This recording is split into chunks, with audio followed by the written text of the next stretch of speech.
Online transaction. So online transactions means when we take transaction between buyer and seller through the internet. Okay, so we at present time everyone can use online transaction system for selling and purchasing of some goods. Okay, so there are three stages involved in online trading. That first stage is pre-purchase stage, that is sale stage. Okay, second is the purchase sale stage, that means price negotiation, purchase, payment, and third one is the delivery stage. Okay, so for exchanging the information throughout the online, okay, there are some channels, that means face to face interaction, telephone, by post, or internet. These are some channels that are used for making online transaction process. Okay, so the process of online trading, there is some step or some process is involved for online transaction. Okay, first thing is registration. Before online shopping or for doing any inquiry, so a person has to get registered with vendor or the website by filling up a online registration form. Okay, and also required to fill a password to avoid login by unauthorized user. After registering on any shopping website, okay, so the next thing is placing an order. Okay, so after browsing the online store or after selecting the thing what you have to purchase, so the buyer place an order by picking and dropping the items in the shopping cart. Okay, so after selecting the product, the buyer moves toward the payment option. Okay, so in payment mechanism there are five types of mode are used for payment, that is COD, cash on delivery, so in which the payment is made when the parcel or a thing is physically delivered. Okay, second thing is check. Okay, so in this way the vendor or the online vendor can collect the check, okay, through the purchaser. Okay, so third one is net banking transfer. Okay, so in this way we can electronically transfer fund account through the vendor over the internet. Next is fourth one is credit or debit card. So in this way we refer to as a plastic money, that is card. Okay, so customer can payment for online transaction through credit or debit card. Okay, so nowadays about 95% of the online transaction are executed through credit card. Next is digital cash payment. There are many types of app or many types of programs are set up for digital payment, like Phone Pay, Google Pay, Paytm. Okay, so through in this app or through this software we can digitally payment for these things. Okay, online transactions. Okay, so this was the process for online trading. Okay, so the next thing is that there are some problems are also occur for online transaction because of lack of face to face or lack of physical presence in online trading. Okay, so there are some security or safety for e-transaction or e-business risk are also. That means we know that the risk are referred for probability of any mishappening. Okay, that can be result into financial or reputational or psychological losses for the parties involved in transactions. Okay, so such type of safety or security measures are, first one is transaction risk, that is sometime when we make online transactions, so there is a default in order taking and giving. Sometime the order is exchanged, or sometime what we have to order but another thing is to be delivered for us. Default on delivery because of the wrong address or because of the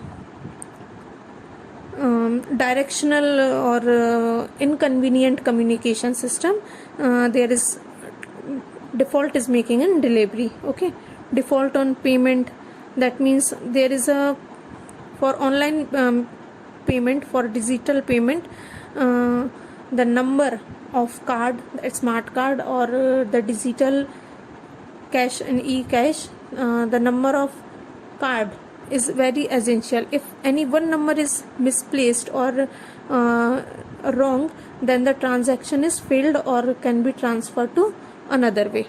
Okay, so these are the some transaction risk. Second thing is arise that data storage and transmission risk. Sometime our mobile or a computer network is hanged, okay, and sometimes some buyers and hackers can be occur. So in data storage, the main problem is virus. That means virus means virtual information resources under siege. Okay, so in this way the virus may enter in a computer system through email or disk drive, floppy, or some other outsider things. Okay, so which can harmful our software and slow down the speed of the computer. Okay, and the next thing is hacking. So in hacking, and hackers interrupt message sent on the internet. And hackers means unauthorized person or unauthorized things that enter into the website. So they can misuse such information to their advantages or modify and even destroy its content to harm the parties. Okay, and risk for threat to intellectual property and privacy. That means the information available over the internet may be copied by any other online vendor or may start sending customer promotional message into his email box. Okay, so this was the intellectual property and privacy risk of threat. Okay, so these are the some things or some security measures or some safety measures that can have to keep in mind while doing online transactions. So the next main topic is arise that outsourcing. Okay, outsourcing, we can understand it because just from its name, that outsourcing means that improve our business condition with the help of the sources that are out of our business. Okay, so outsourcing refer to the contracting out some activities to the third party, whereas the earlier performed by the organization. Okay, in business there are many types of work have to done. Okay, so some work are out of our intellectual or our skill, so we can hand over this work to perform third party who are expert in this work. Okay, so outsourcing or business process outsourcing, that means BPO, means interacting between outer non-core and routine activities like business which does not have the expertise to outside agency with the view of benefiting from their experience, expertise and efficiency. Okay, for example, like Tata Industries want to advertise its website line of clothing, so it may appoint Raj Advertising Company, okay, to design, prepare and realize advertisement on its behalf. So this was the advertisement is the outsourcing process.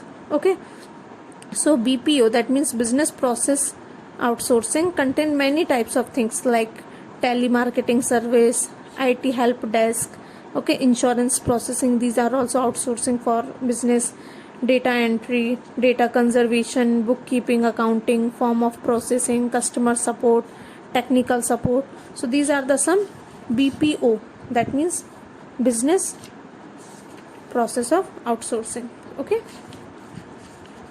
so why we can need it for outsourcing? So first need of outsourcing is focusing on of attentions. Okay, that means outsourcing focus the firm attention and resources on select activities for better efficiency and effectiveness. Okay, it also provides the opportunity to the organization to concentrate on the area in which it has core competency and contracting out the rest of the outsourcing pattern. Okay, second thing is quest for excellence, that means the firm excel in an activity so that can be do for the best because of the core competency of the strength, so by contracting out the remaining activities to expert and specialized service provider. Next is cost reduction, that means this happened due to the economic to large scale which occur to outsourcing pattern as they deliver the same service to the number of organization. Next is growth through alliance, means Alliance means with outsourcing pattern enable growth and expansion of the business as resources saved from the outsourcing can be used for expanding the production capacity and exploring new market. Okay. The next and last thing is flip to economic development. That means outsourcing is work for improving the economic development conditions. So the outsourcing promote entrepreneurship, employment and export in the countries from where outsourcing is done. Okay, suppose in India the IT sector there has been such a tremendous growth of entrepreneurship, employment and export, so that today we have to undisputed leaders for a global outsourcing in the software development. Okay, so this was the outsourcing. The next and last thing of this chapter is that smart card and ATM.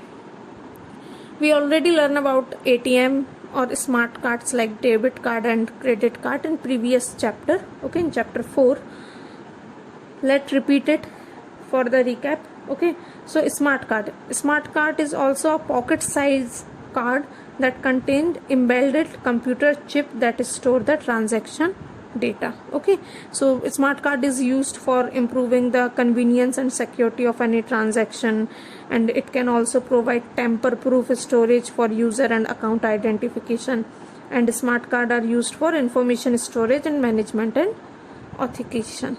Okay, the mostly usable smart card is ATM. Okay, that can be used by everyone nowadays. Okay, so ATM is a computerized machine that can be learned in previous chapter also. So okay, so it provides the customer to the bank with the facility of accessing their account with a magnetically encoded plastic card. Okay, with a code number.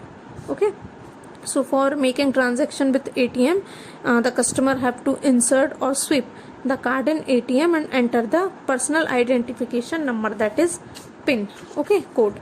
So through ATM, customer can perform several banking operation without help of teller. Okay, we can do withdraw cash from the ATM and make deposit, pay bills and any other things. Okay, and ATM is also provide us a 24/7 service for the customer can withdraw cash during any time of the day or a night.